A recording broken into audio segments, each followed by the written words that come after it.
Монгол улсын үндэсний номын сангаас толилуулах нь.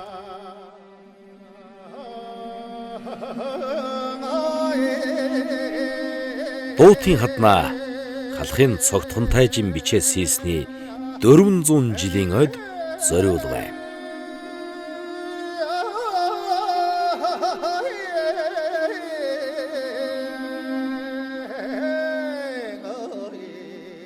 Цогт хунтайжин санаашрал.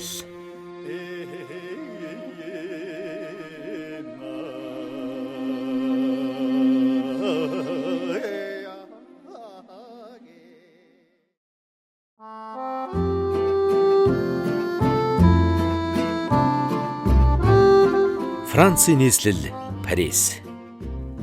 Орчин цагийн хүн төрөлхтний соёл иргэншлийн томоохон төв бэлэг тэмдэг болсон газрын нэг.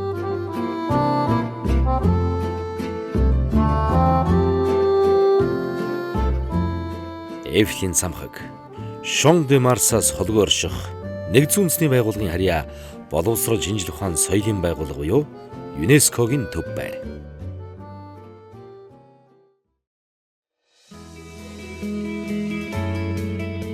Энд 2023 оны 5 дугаар сарын 24-ний өдөр ЮНЕСКОгийн Дэлхийн дурсамж хөтөлбөрийн гүйцэтгэх зөвлөлд оролдож Монгол улсын үндэсний номын сангаас нэр дэвшүүлсэн халахын цогт хунтайжин хадны бичээсийг хүмүүн төрлөختний бичиг соёлын өвдөртгснийг албан ёсоор зарлав. Энэ бол гагц монголчуудад ивэ Монголын бичиг соёл тайртай дэлхийн хүн бүрийн хувьд чихэнд чимэгтэй олон жил хүлээсэн баярт мэдээ байлаа. Дуутын хадны бичээсийн 400 жилийн ойн босгон дээр бүртгүүлж амьдсан нь уг явдлын ач холбогдлыг уламж өсгсөн юм. ЮНЕСКОгийн Дэлхийн дурсамж хөтөлбөрийн дэд хорооноос цогт хунтайжин бичээсийг бүртгэхийг дэмжиж гүйцэтгэх зөвлөлдөө илгээсэн бичигтэй. Иргэншсэн олон улс түмний дундаас ялангуяа эсхий туурхтнууд хизээнээс явдал түүхэ хад чулуун дээр сийж ирсэн бөлгөө. Тус хадны бичээсийг Монгол бичиг хэл зохиолын хамгийн яруу хийгээд чухал дурсгалын нэг тооцдог юм. Монголчууд хүчин давтаж уламжилт бичиг үсгээ халах үед энэхүү хадны бичээс нь тэдний хувьд үндэсний ухамсар, соёлын дархлаа, эрх чөлөөний чухал бэлэгдэл нь болсон юм хэмээн онцолжээ.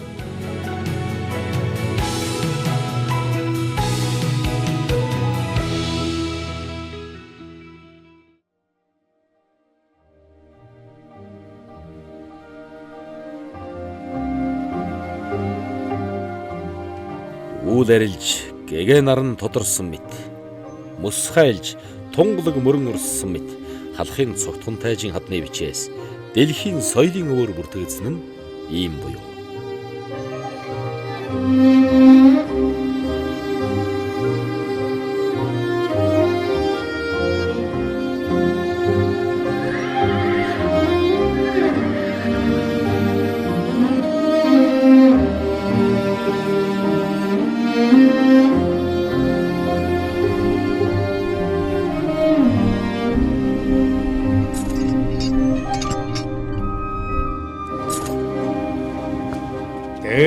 Тэнгэр хааны ахуй хийгээд дэлхий дэх хаан богсын ахуй асар дээр дорын ялгал бол боосвэр жаргал хайрлал хоёрын гаан нэгэн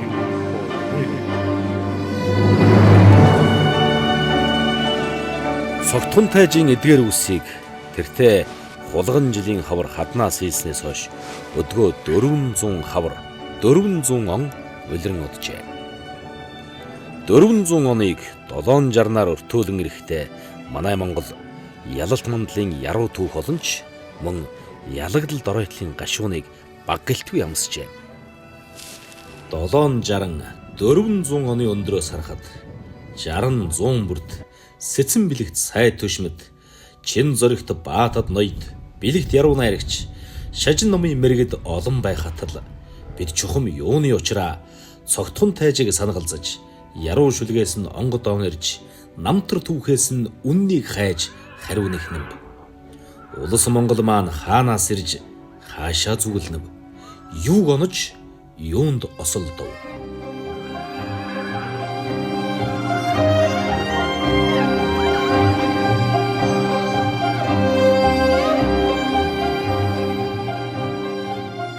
Энэхүү баримтат киног Цогтхон тайжийн санаашрал хэмээн нэрийдээд түүний цадиг намтар толбогдох дурсгал газрууд болох Сагаан байшин, Хар бухын балгас, Дуутай хад, Туул голын сав газраар 5 бүлэгт хуваан үзэгч олныг аялуулж, эгээр л санаашрлын танин барих, түүхийн мөр улбааг тодотгон ээдрээ зангилааг тайлахыг оролдлоо.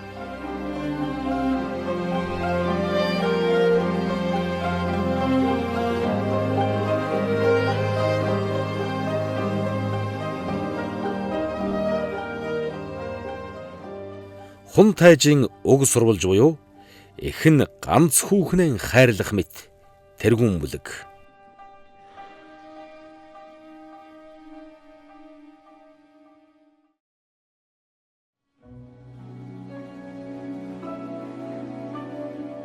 Цагаан дахиад жилийн намрын ихэнх сарын 21-нд цогт тайж Хангай хааны цэцэрлэгийн хойд агууланд авлан хоёрт халтран унаад өндөр дээр гарч байхдаа зүүн зүг харан сэтгэлдээ маш уйлж халагут авг ихч юугэн санаж ийн өгүүлээд уйллугаа.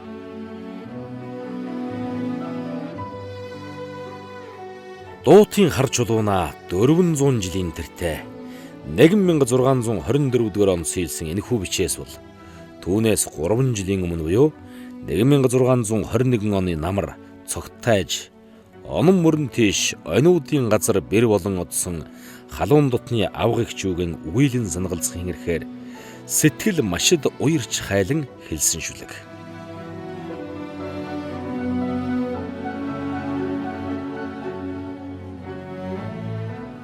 Цогтой чухам яагаад авгагчээ ин санагалзан уярахын учрыг тайлж өчиг сэжмийг хөөж үзэхвэл түүний угсаагаар бол удам судрабэр түүхэн сурвалж гэрийн үеийн бичмлүүдээс тодорхойлоо.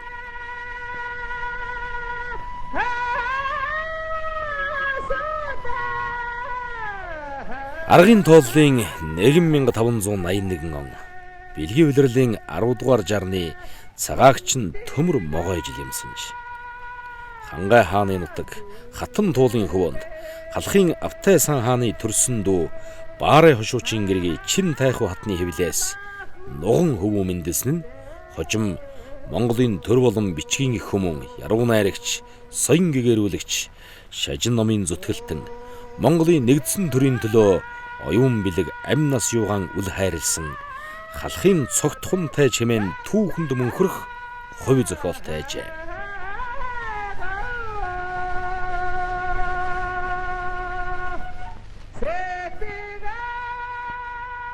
(2024) онд Монгол улсын үндэсний номын сангаас ЮНЕСКОгийн Аз намхан далайн бичгийн өвд бүртгүүлсэн халахын 7 хошуу 4 аймгийн ноёдын гэрийн үеийн бичмэл дээрээс цогтхон тайжийн нэрийг олж болно.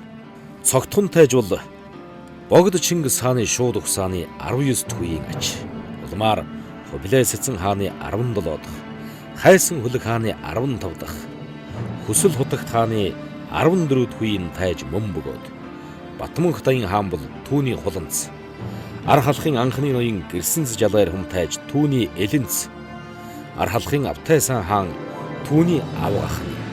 Чухам дунд цагаан ястан шижир алтан урагтан мөн.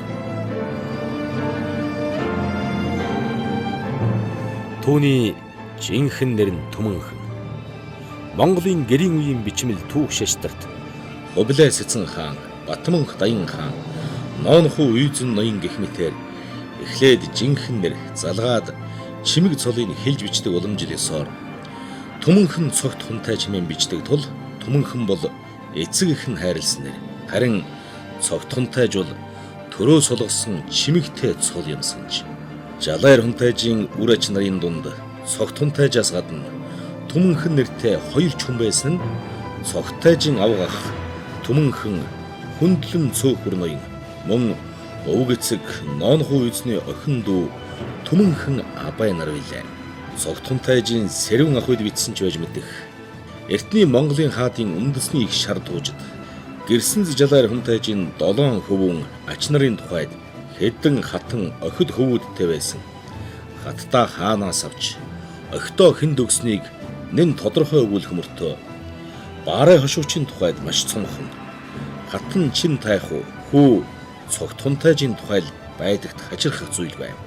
Учир нь цогт хунтайж бэр эцгийнхээ угсааг залгамжлах ууган хөвгөнөн төдийгүй цор ганц өрнөвлөг. Чин тайхуу хатан бас баарай хошуучийн авайл ганц ихнэр нь мөн буюу. Энэ бол баарай хошууч ахин хатан авч үр хүүхэдтэй болж завдлагүй залуугаараа нас орсных бололтой. Тэрээр хошуу мянган зэрэг захирдаг хошууч тайж байсан. Аян дайнд баатрын ёсоор ясаан тавьсан ч байж мэднэ. Харин халуут авга ихчүүгэн хайрлан санахын тухайд шар дуужид баарай хошуучийн дүү Тулуу Ябайг онуудын түмэн засагтын авга бүхэд өгсөн тухай байдгийг үзвэл цогтхунтай чухам онуудын газар бэр болон очсон онон мөрөнд сууга халуун дотны Тулуу ихчүүгэн санагалзан дурсган ирэхээр ил алдарч үлгэн зохион хайлжээ. Мөн тэнд баарай хошуучийг модон үхэртэй гэж дурдсныг үзвэл 1565 онд төрсэн хүн бөгөөд ганц хүү түмэнхнийг мэдлэхэд 16 настай байсан ажээ. Ингэхлээр 16 настай баарай хошуучийн охин дүү Тулуу Ябай ахаасаа олон насны зөрүүтэй төрсэн аваас цогтхунтайчтай нэг үеийн бөгөөд багаас хамт эрхэлж тоглож, эрдэм намд шамдаж, халуун дурсамжаа хуваалцсан өссөн. Эсвэгөөс өнчрөн үлдсэн ач дүүгэн асран тойглож бойжуулсан хайрт хүмүүн байснаас гарцаагүй бололтой. Иймийн учир хэн хэндээ халуут ойрын хүмүүс онон мөрөн орхон туулголоор зааглагдан ойнууд халахын газраар алслагдан сууж асан боловч хайрлан саналцахын агаар нэгэн байсан ажигуу. Цогтхунтайж эцгээс хүний ганц зүр болон заяаж үлдсэн авч илүү урт насалсан хүний хувьд өнөр өтгөн гэр бүлийг толгойлжээ. Хунтайж бээр 3 хатантай. 3 хатнаас нь гарсан 5 аг 6 гэгтэй.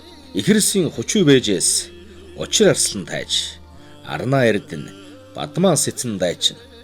Урянхны асхид бэжээс гармаа мэргэн тайж, боржигны цэрэнжид бэжээс асрал ирэх дайчин тус төржээ. Охид нь Сибанама, Инжнама, Ногоон гэрэ, Сугасуда, Сундар, Жанчин мавуу. Хархан багада эцгээс өнчирсэн уйхан хонгор хүүгэн эцгийн оронд гарын ганцганд хөлийн дөрөөн түргэж ном сумд хавтай шүлэг номд багтай өсгсөн хүн бол тайхуу хатан эхэн мөн.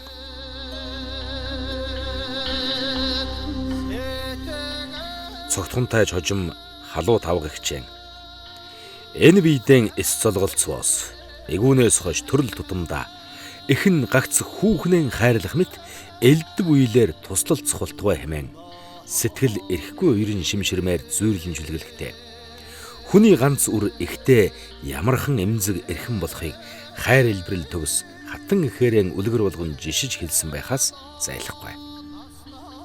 Ийхүү бид хунтайжийн хадны бичээсний халуут авга ихч эхэн ганц хүүхнээ хайрлах мэт хэмээх үгсийн сэжмээс хөвөрдөн түүний угсаа гарвал удам судрыг тодолж болохгүй заа. Чин тайхуу хатан бол Чингис хааны дүү Бэлгүүтэн угсааны онуудын бэрхээ ноёны охин бөгөөд жинхэнэ нэр нь Мади.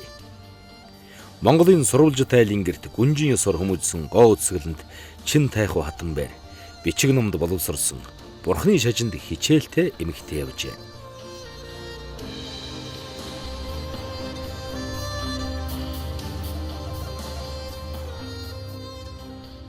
Хөх хотын ширээт сурж бээр Эрдэнэ зууд өргөдөн суух зуур 1618 дугаар онд цогтхунтайж чин тайхуу хатны захиалгаар төвдийн их яруу найрагч Милрэби намтрыг монгол хэлнээ яруу тансаг болгохдаа Бурхны шашныг дэлгэрүүлэхийн тулд дурдсан бүгдээрт нэр алдрыг маш туулсан будангуй уйлыг сайтар твцсэн буянт чин тайхуу хэмээн магтсан байдаг.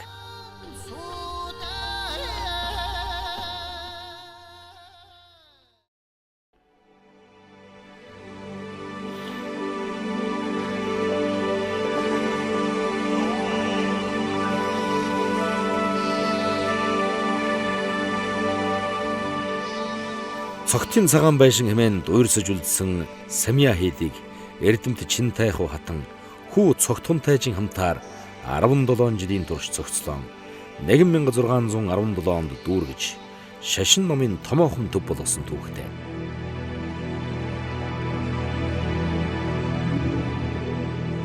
Цогтын цагаан байшин буюу Монголын бурхны шашин хэмээх дэд бүлэг.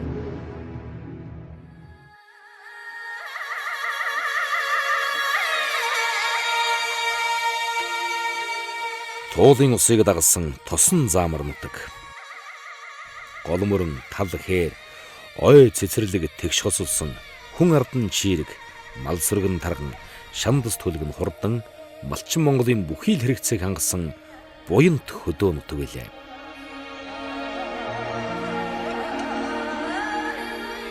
Энэ бол алдарт Цогтын цагаан байшин.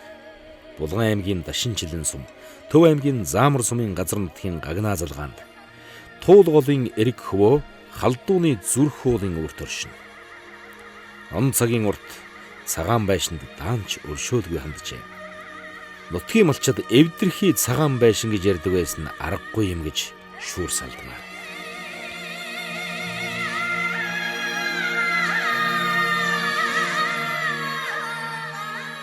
Завшаанаар Цогтун тайжин явдал түүхийг Монгол төвдөр бичсэн Бэй таш буюу гэрэлт хөшөө эвдрээгүй бүрэн ихээрээ бидэндэржээ.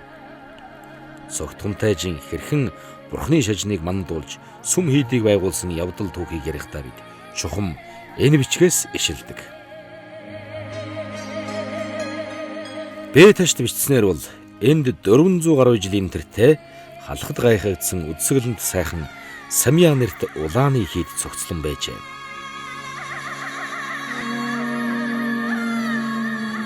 Өглөөний гэгээ халдуун зүрх хуулын оройд тусгад сүмдийн алтан ганжирт ялбаа орж бүрээний өндрөөс дун лавын дуун татаад нуур тунсан усны шууд гангамалдхан дуулдаж хотны нохот хутсан бургацгоож улс амтэн сэрцгээж гэрийн тооноор уур утаа савсаж лам хувраг хуралдаан яаралдан харин айлын авгайнаар сайландан гарцгаав.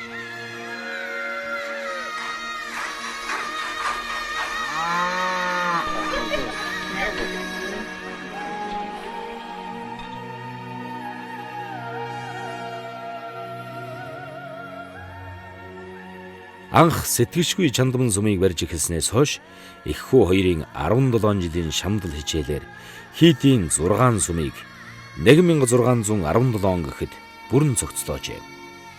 Голын чогчин дуганд 3 цагийн бурхан гэдэг Дявангар Шагжмүний майдар бурхныг тахиж баруун этгээд нь майдар Сандуй Минтүк хийгээд бурхан багшийг тусвар залсан 3 сум. Зүүн талд нь Жанар эсэг дарих Ямандаг бурхтыг тагсан нийт 6 сум байжээ. Цогтайж 6 өөр газар сум байгуулсан мэт ойлгодог нь ташаа бөгөөд харин тахилын 6 сүмээс бүрдсэн нэгэн хийдийг байгуулсан тухай гэрэл төшөөнд тодорхой бичжээ.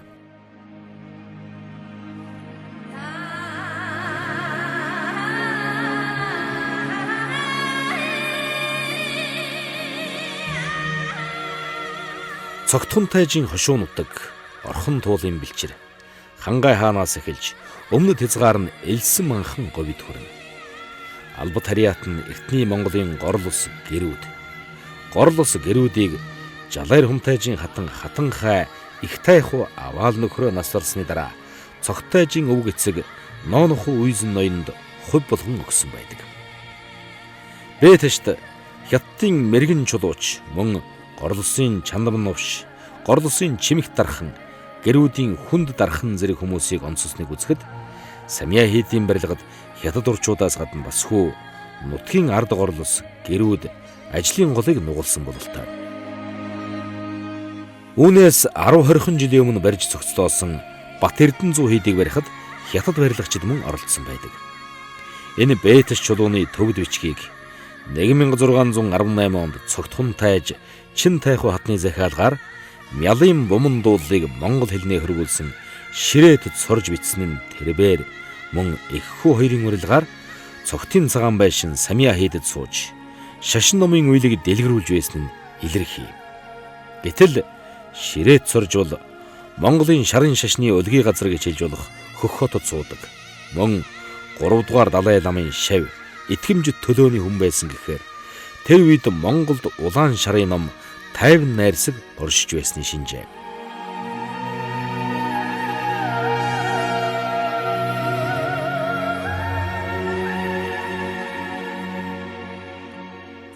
Саманда бадраа хийгээд амин диваа шигмүний бурхна мөргөмөө. Хэ базар хийгээд варахэ ихва базар анг мөргөмөө. Мани батмэхум, мани батмэхум, мани батмэхум.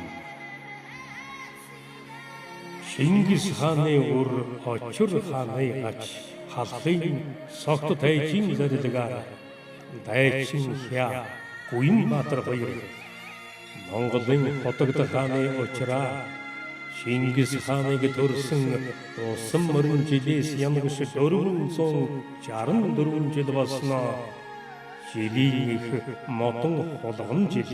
Сарын их гал барс сарын 15 их цагаан өдрөө хас эрдэн мэт хатамд ичвэ.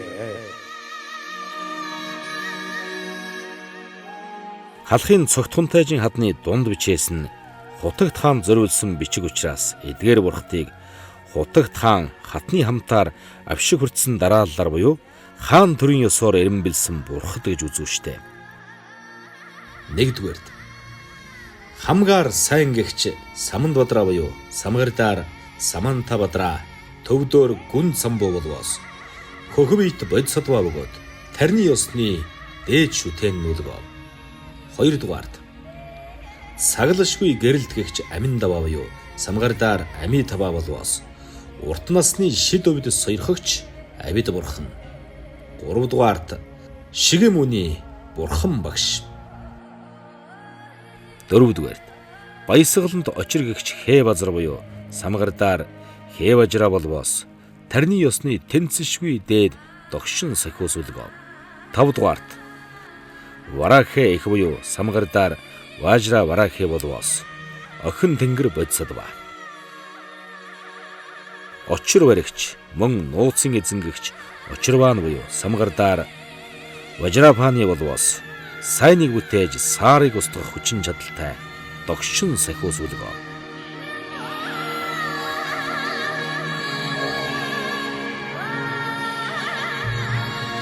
Дуутын хадны дунд бичээс нь дурдагдан буй эдгээр бурхтаас Шагжмүний бурхан багшаас бусд нь бүгд тухайн цагт Монголын төрч шашин байсан улааны ёсны сүм хийдэд тахиж ирсэн эртний нууц тарнын хиндүү шашнаас улбаатай хагас амирлангуй мөн догшин дүртэй хангал сахиус бясалгалын ядан бурхад.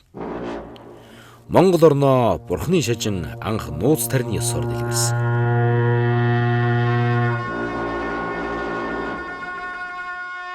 Нэгэн 1260 дугаар онд Сэцэн хаан нууц тарнын улааны Сажава хийдийн Пагва ламлуга багшаа бэрэлдэж улсын гүйш суулган хастам гатгуулснаар их хаадын төр шажныг хослон барьдаг хос ёс тогтсон бөгөөд Хутагт хааны төр дуустал улааны шажин их Монгол улсын төрч шашин байсан гэж гоо.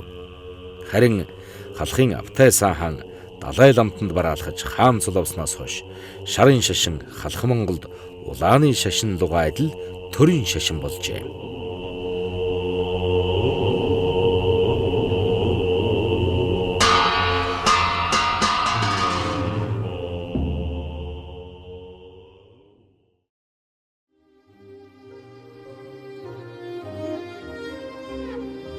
Дуутай чулууны бичиг Хутагт хааны учир хэмээх гутгаар бүлэг.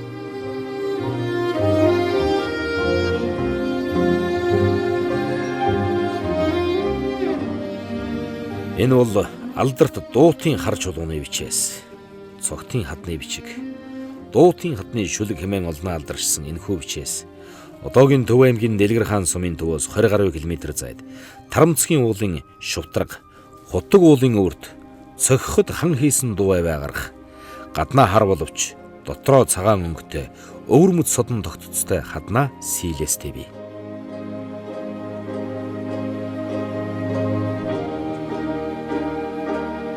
Дуутын хадны бичиг 3 тусдаа бичээсээс бүрдэх бөгөөд тэдгээрийг улс амьтан хэмжээгээр нь их дунд бага бичээс гэж амарчлан хэлж заншижээ. Энэхүү газар Хунтайжийн зарилгаар хаданд бичиг сийснийг үзвэл Цогт Хунтайжийн хошуу нутгийн өмнөд хязгаар энэ нутаг хаваар байсан болов. Хөдөөгийн байдлыг харах үе энэ хөндөй цагаан талд Цогт Хунтайжийн үеэс байдал төлөв төдийл өөрчлөгдсөнгүй.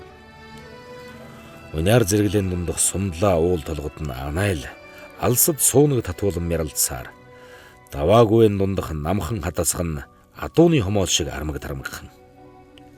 Хунтайжийн албатын үр хойчос дээдсийн нутагта эсхий туурахт өвгдийн осоор аж төрн суусарам уй.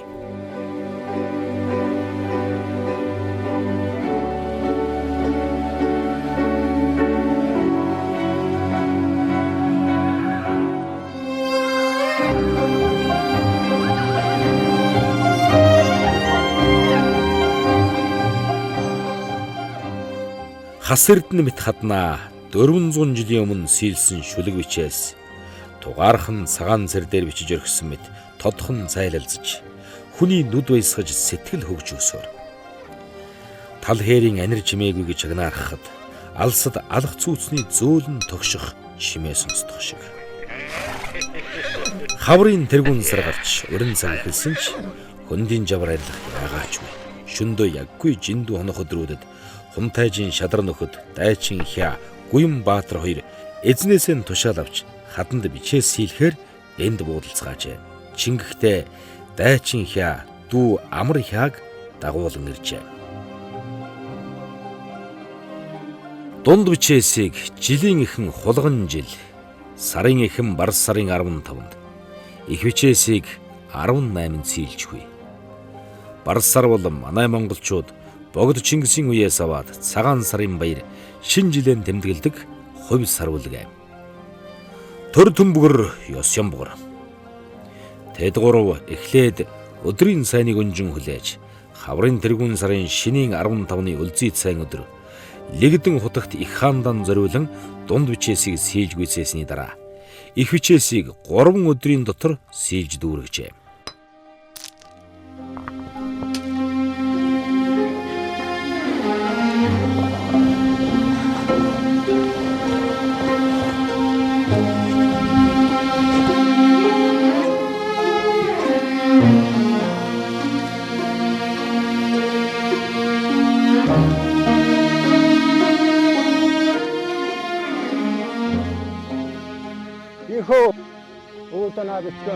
За Цогт Тайж Хангай хааны цэцэрлэгийн хойд агууланд авлан хоёрт хатраан унаад өндөр дээр гарч байхдаа зүүн зүг харан сэтгэлдээ маш уйлж халагут авг ихч юугэн санаж ийм өгүүлээд ойлдогоо. Тэр Тэнгэр хааны ахуй хийгээд дэлхий дэх хаан богдсын ахуй газар тэр дорын ялгал болбоч жаргал хайрлал хоёрын агаар нэгэн буй. Агнес тайм агуй дэх бодсод ваннар хийгээд алтан дэлхий дэх бод сэтгэлдэн хоёрын ахуй газар ангид болбоч асрах нэгэн сэхийн агаар нэгэн буй. Энд хаан богдсын сайн хүсмэл хийгээд эргүүлэгч эрлэг хааны ихэнх ноёд хоёрын ёс өнгө өөр болбоч зөв бурууг ялгахын агаар нэгэн буй. Ол зэдиш олон ядагч хүмүүн хийгээд уул модонд явагч араатан хоёрын ахуйг ангид болбоч алан идэхийн агаар нэгэн буй. Холойроос хулгай хийгч хүн хийгээд хотыг эргэн гэтгэж чон хоёрын илт бие дүр өөр болбоч идэхийг хүсэх сэтгэлийн агаар нэгэн буй. Анам мөрөнд аху халуут эгч минь хийгээд орхон тулд агч өвчөд бид хоёр халхоньгуудын газар холбогдож хайрлан саналцхийн агаар нэгэн буйцаа. Энэ биедээ эсэс олголцвоос эгүүнээс хойш төрөл тутамдаа эхэн гагцх хүүхнээ хайрлах мэт элдв үедэр туслалцах болтоо.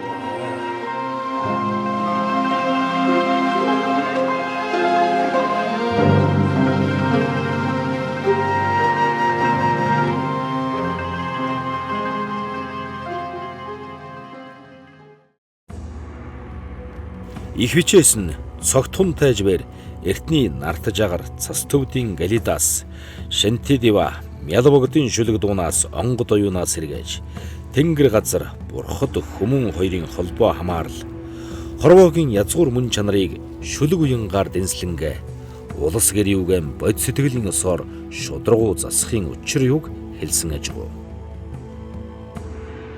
Дунд бичээс нь их бичээсийг бодвол шүлэг уянгүй богинохон боловч улс төрийн гүн утга агуулгатай. Энэ бичгийг 1604 онд Хутагт хаан Монголын их хаан суусны 20 жилийн ойг тэмдэглэж сийлсэн бөгөөд цогтхон тайж Хутагт хааны барьсан их хааны эхэлсэн их Монголын нэгдсэн төрийг сэргээх шин засгийн бодлогыг төмөн олондоо ухуулан тунхагласан бичиг юм.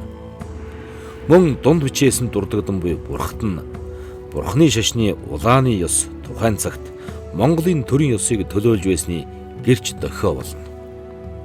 Түүнчлэн Чингис хааны төрсөн усан морин жилээс янагш 464 жил болсноо хэмээн Чингис хааны тооллыг үлгэр жишээ тод томрон хэрэглэснээр онцгой. Магад Хутагт хааны учраа хэмээн 1624 онд Хутагт хаан Орос суусны 20 жилийн ой төрийг засах шинэ бодлого хэрэгжүүлсэн үйл хэргийг тэмдэглэсэн. Хааны авшигт бурхад дээдсийн алдрыг дуурсгасан бичээсийн учраар эл газар орчмын уулыг хутаг уул хэмээн өргөмжлөн нэрийдсэн байхыг ч үгүйсгэхгүй. Баг бичээсийг Дайчин Хяагийн дүү Амар Хя сэлжээ. Төв аймгийн Заамар сумын нутаг бичигт шургуулга, Төв аймгийн Дэлгэр хаан сумын нутаг Дуутхад, Дундгов аймгийн Эрдэнэ далай сумын нутаг Бичигт хад гэсэн цогтайжийн хошууны хойноос өмнөж сун тогтсон нутагт цогтайжийн зарилгаар майнын 6 үсэг ланз төвд нангиадаар залуу болсон зөөлөн цогтод мөргмүү хэмээн ивижилхэн урлал төгс сэлэн бичсэн нь Мэргэн Хяагийн хэл бичгийн эрдэм оюун бэлгийн сарааг илтгэх бөлгөө. Ингээд цогтхон тайжлууга хамт нэрээ хаданд мөнхлөн үлдээсэн Дайчин Хя, Гүн Баатар, Амар Хя гурав хэн байв гэдгийг өчүүхэн тодруулбаас. Дайчин Хя болвоос төр түмэндээ нэртэй бичгийн багш мөн явжээ. Тэрээр сахарт сууж Хутагт хааны зарилгаар хөлгөн судраг анжуурыг монголчлох ажилд гардан оролцож байсныг Монгол улсын үндэсний номын санд байдаг Шунхан Ганжуурын Элдвийн аймгийн 11 дэх Даавитийн төгсгөлийн үгэнд энэ тухай тодорхой өгүүлсэн байхагаад Дайчин Хя багш хэмээснээс тодхон харж болно. Тэрээр цогтхон тайжийн дэргэд суудаг Хутагт хааны бие төлөөлөгч байсан байж мэдх юм. Тийм бол Дайчин Хя дүү Амар Хяагийн хамт хааны албаа үнэнч гүйцээж байсны нэг гэр чинь энэ бичиг буюу. Харин Гүн Баатрын нэр өөр бичигт байдгүй учраас бидний мэдлэггүй их. Гэхдээ манай монголчууд Баатар цолыг хүнд зүгээр өгдөггүй байсныг мэднэ. Хутагт хаан бээр их ширээн суугаад 20 жил болсны хойно нэгдсэн Монголын төрийг засгийн шинэ бодлого эхлүүлж Монгол салаа замын уулзуур дээр ирээд байлаа. Хорчны Ууба их хаанаас урвж манжийн нурхажтай тэнгэрт цагаамар газар дэлхийд хар үхэр алаад холбоо байгуулах андгай тавьсан тухай мэдээ чихтэлсэж байлаа. Дуутын хаднаа бичиг сийлсэн 1624 он бол айдас төгшүүр итгэл найдвар төрүүлсэн үйл явдлууд өрнөсөн Монголын аштын хувь заяаг тодорхойлох Эдрэт он жил байлаа.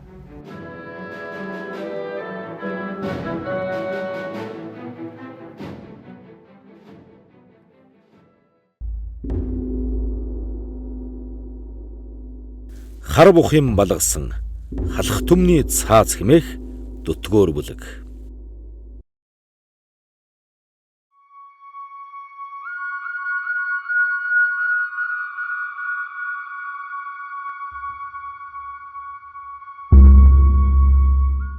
Энэ бол Булган аймгийн Дашинжилэн сумын нутаг Хадаасан тулгаан харалдаа орших хар бухын балгасан.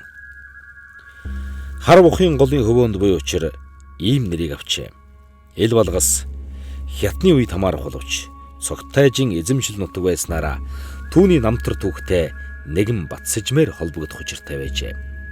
Ер нь орхон туулголын хөндийгөөр эртний улсуудын суурин хотоолгодын туйр дурсгалууд арин олноор олдож илэрдэг бөгөөд цогтайжин эзэмшил нутаг энэ иргэмд гэхэд нэгэн цаг үед зэрэгэлдээ оршиж байсан хар бухын балгас, чин толгойн балгас, Хэрмэн дэнжийн балгас хоорондоо 20-30 км-ийн зайтай бий.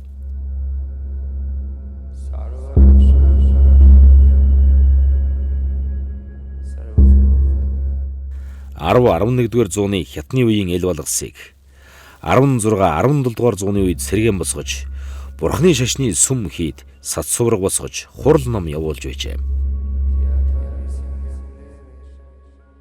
Энэ эвдэрхий суврагнаас 1970 онд Эрдэмтэн хөдөөгийн бэрлээ 1400 орчим үйсэн бичиг гаргаж авснаас халахын ноёд 18 та чуулж тогтсон цаазын бичгүүд нь энэ мэт нандан бөгөөд хар бухын балгасны үйсэн дээрх бичиг хэмээн алдаршиж одоо Монгол улсын үндэсний номын сангийн Монгол сурвалж бичгийн сан хөмрөгт хадгалагдаж байна. Эдгээр бичигт цогтхон тайжийг 5 та дурдсан байдаг.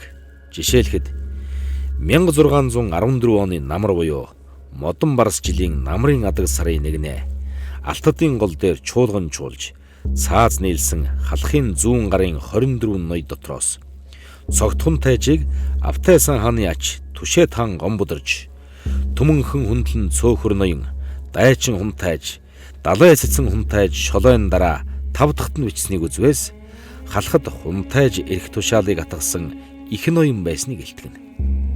Харин тус чуулган болон түүний дараа чуулсан чуулганы бичигт түүнийг цогт хүн тайж гэх мөртөө өмнөх 3 чуулганы цааз түүнийг цогт тайж гэж тэмдэглэсэн сонирхом.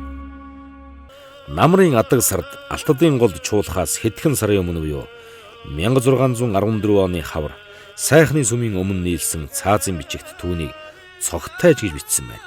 Тиймээс 1614 онд хавар намрын завсар тэрбээр халахын засгийн газраас хун тайж цолоор шагнуулж зэрэг жинс албан тушаал дэвшсэн гэж лавтаяа хэлж болох үзье. 1614-р он бол тэрбээр эхийн хамтаар эхэлсэн Самиа хийдийн барилгын ажил дүүрэх шатанд орж хун тайж чухам хошуу нутагта улимий бат суусан оргил он жилүүд байлаа. Цаашд ч үйл хэрэг нь сайн сайхан бүтэж Монгол орн амгалан тайван байх мэт санагдмай. Гэвч хожимын явдал буруугаар эргэснийг түүх бидэнд хөөрнө.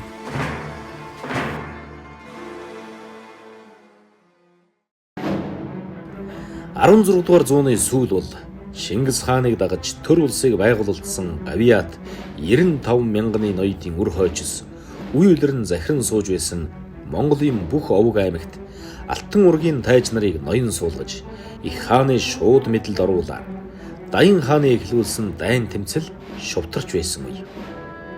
Их хааны шууд харьяа, цахар, халах, юншээ бүү, ордос, урайнхай, түмэд гэсэн 6 түмэн улс бий болжээ. Даян хаанаас эхэлж Монголын их хаад цахарт суун зүүн түмнийг шууд захирч харин баруун түмнийг их хааны томилсон ордос суудаг жононгоор дам захирна. Харин Өөлд, Баатад, Хойд, Хэрэнүүд гэсэн 4 ойрд их хаан дийлдэг үйлдсэн учраас их хааны Монгол яваандаа зүүн баруун Монгол хуваагдаж 44 хоёрын үеийг хэлсэн билээ. Их хаан 40 түмэнтэй. 4 ойрд 4 түмэнтэй гэсэн. Зүүн баруун монголчууд нэгдсэн төрөлс юугаан Их Монгол улс гэж дууддаг хэвээр байжээ.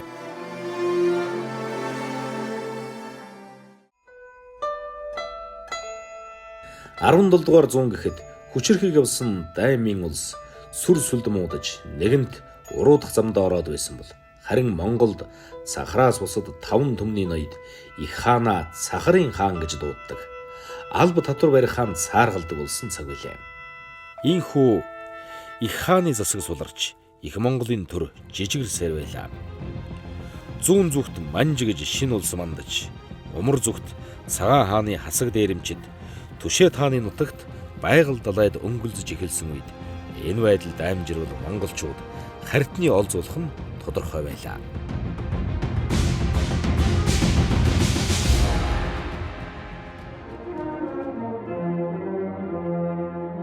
1604 онд 16 наснда Их хаан суусан Лэгдэн хотогт хаан бэр 1624 онд хаан ор залгасны 20 жилийн ойн дээрээ насан 36 хүрээд энэхүү улс төрийн завхарлыг эцсүүлэхоор шин засгийн бодлогыг эхэлж даян хэмээх Их Монгол улсын дэлхийн чанарыг эгэн сэргээхээр зориг шулуудсан гэжээ. Хотогт хаан Чингис хааны байгуулсан тулгар төрийн ёсыг дагаж Алтан ургийн ноёдын өөртөө төр барих эрхийг хязгаарлаж тэдний дээр өөрийн томилсон дарга нарыг суулган эсэргүүцсэн нэгний хошуу нутаг цол хэрэгмийн хураадаг боллоо.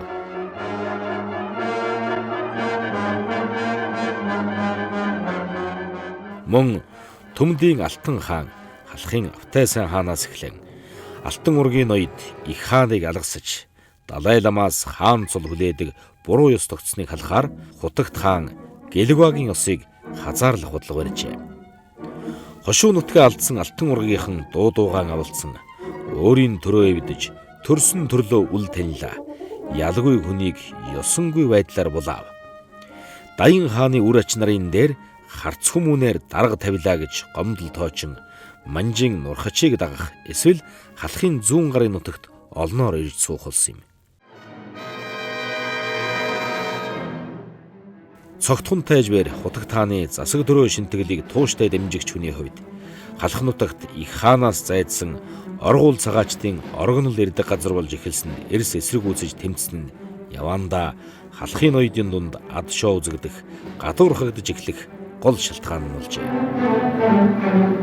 Гай газар дороос гахай модон дотроос хичээр энэ үедээ давхцсан хун тайжийн амьдралыг оронгоор эргүүлэх гайт явдал харь нутгаас биш төрлөх халахаас ирсэн нь Ахай дайчны үхэл байлаа.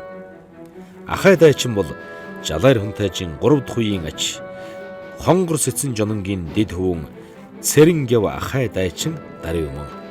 Бид түүнийг Цогтайж кинонд Гомбосрон Авгаан тоглосон дүрээр андахгүй. Халахын баруун гарын тайж Ахай дайчин бэр 1633 онд төвдөд 3000 их цэрэгтэй аялж Далай ламд враалахад нутаг усандаа буцаж ирсний дараахан хүний гарт амир өгдлээ.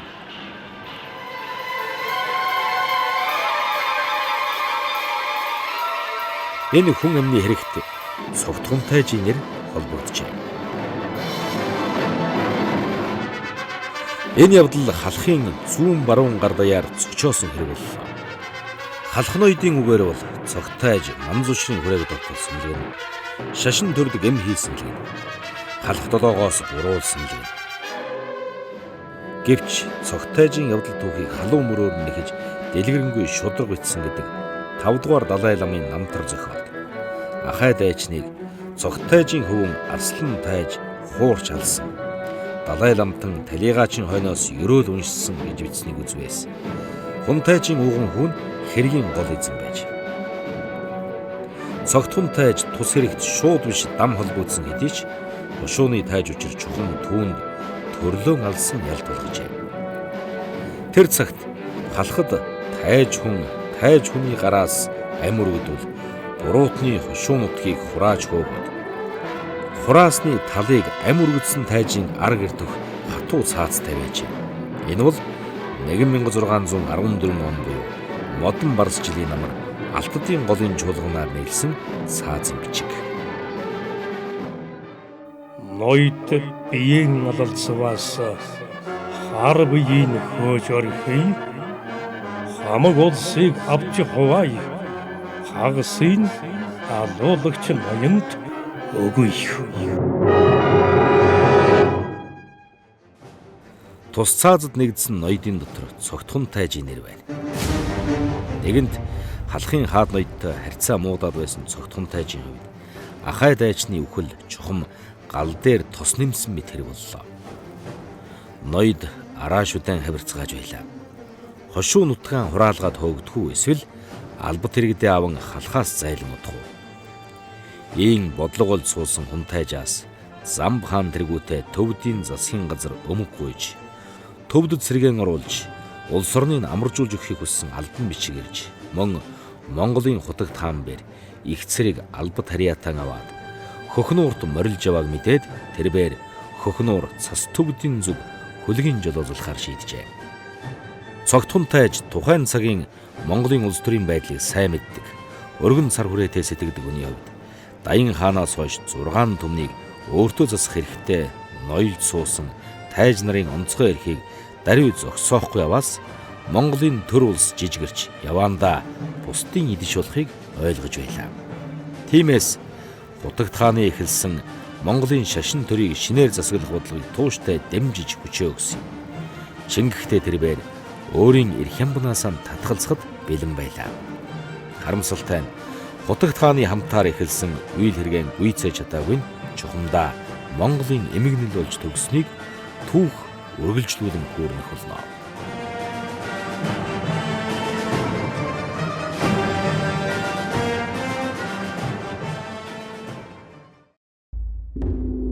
Цогтхон тайжийн санаашралва дуутын хаднаас хийлсэн сойрхол хэмээх төгсгөлийн бүлэг.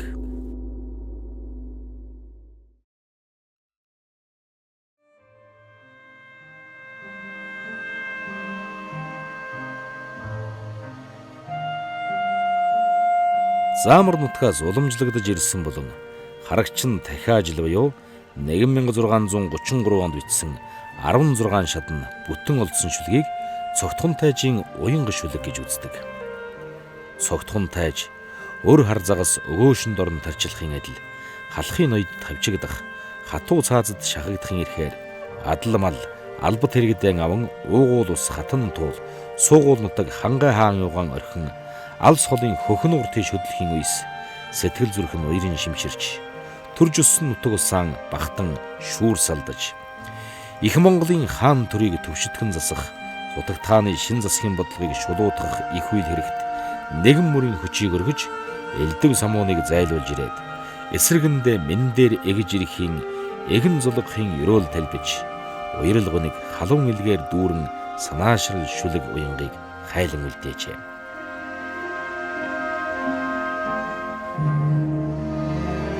Гэвч энэ санаашрал мөхөж эл өрөөл бөхсөн нь цээжинд харуулсал гуниг дүүргэх ажээ.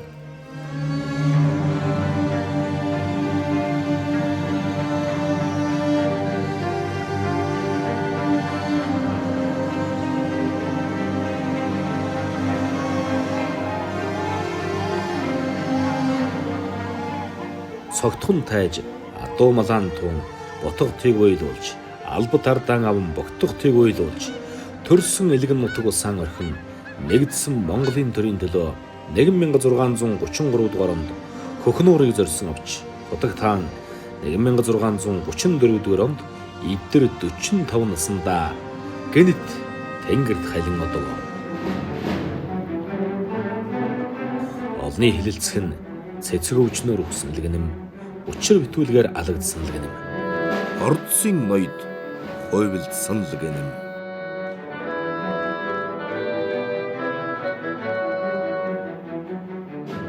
Одоо цогтхон тайжийн хувьд Хөхнуур төвдийг дайлах нь үхэж сэхэхийн тэмцэл аз мэдсэн хэрэг боллоо.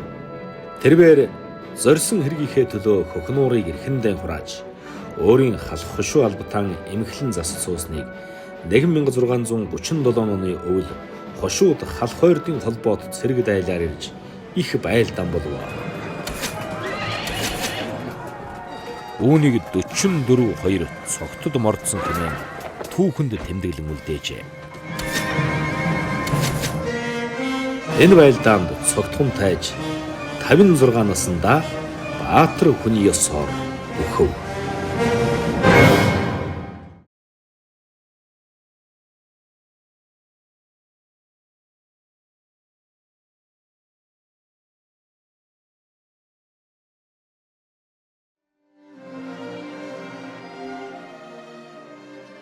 Эзэн Чингис хаан богд дээдсийнхэн байгуулсан Их Монгол улсын төрийн тулгар ёсыг сэргээн нэгдсэн Монголыг бэхжүүлэхийн төлөөний хутагтаан цогтхон тайж нарын санаашрал энд хүрээд өгөж тэндээс Монголын задрал бутрал шулуудаж уруудал доройтол эрчэн авсан гэлтэй. Тэрээр хойч үеидэнд их хэргийн төлөө хувийн хэрэгэн зольж өргөсөн тангараг үзэл бодолдоо үнэн чавхын жишгийг үзүүлсэн юм.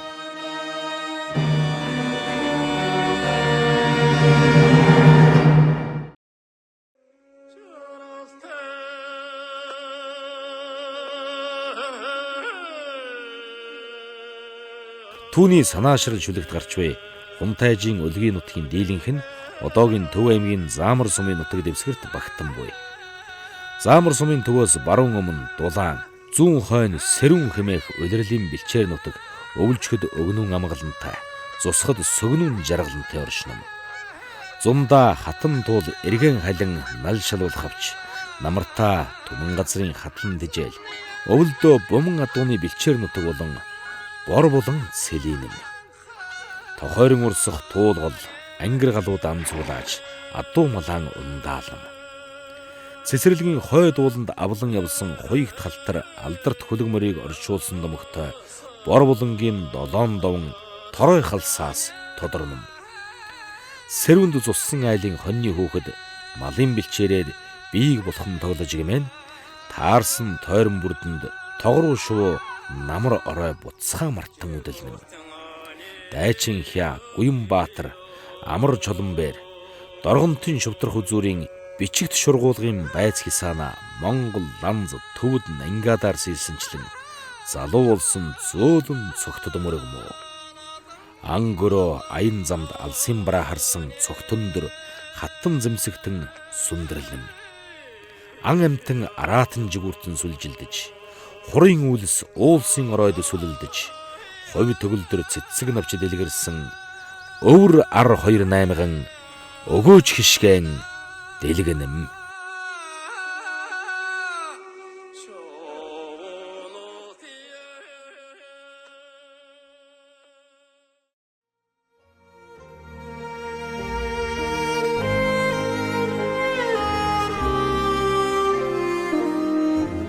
Дулаан Сэрүүнд тухлан суусан нутаг мөнөө дуурсан санах дуут бар болон мөнөө тохойрон урсах туулын гол мөнөө тоглон наадсан долоон давцаг мөнөө биеийг болгосон бүрд тойрон мөнөө билгүүнийг шүүсэн бичигт байц мөнөө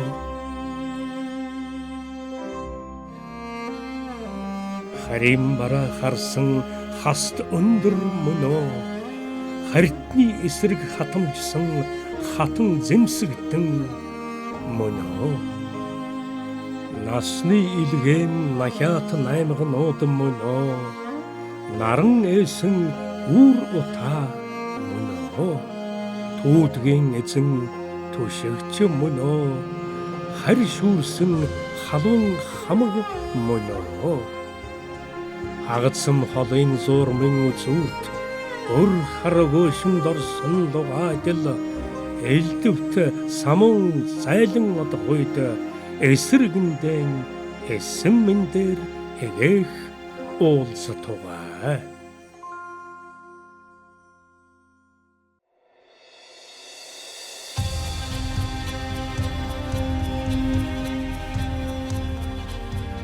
Халахын түмэнхэн цогтхон тайж холих 400 жилийн тэртээ дуутын хаднаа Шадар хя Итгэлт Баатар бэлэг түшин дээрэн сийлүүлэн хойчин бидэнд нэгдсэн Монголын төрөө эрдэнэ мэт хайрлаж явахын гэрээ суулгаж Монголын хутагт хааны учраа хэмээн хас эрдэнэт хаданд сургаал соёрхон талбиж алан эдхийн шунал асрах нэгүүлсхийн сэтгэл жаргал хайрлалыг дээдлэх тухай зөв бурууг ялгахын ухааныг нумалсан нь өчигдөрхөн цагаан цэр дээр бичиж өргөсөн мэт цагийн саалтыг нэвт туулан гэрэлтэн тодорсоор байна.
Гораавтай морти. Эгүнчлэн хойч дон соёр хосны үрээр их Монгол улсын залгамжтан бүгдээр эхэн ганц хүүхнэн хайрлах мэт элдв үедэр туслалцах болтугай.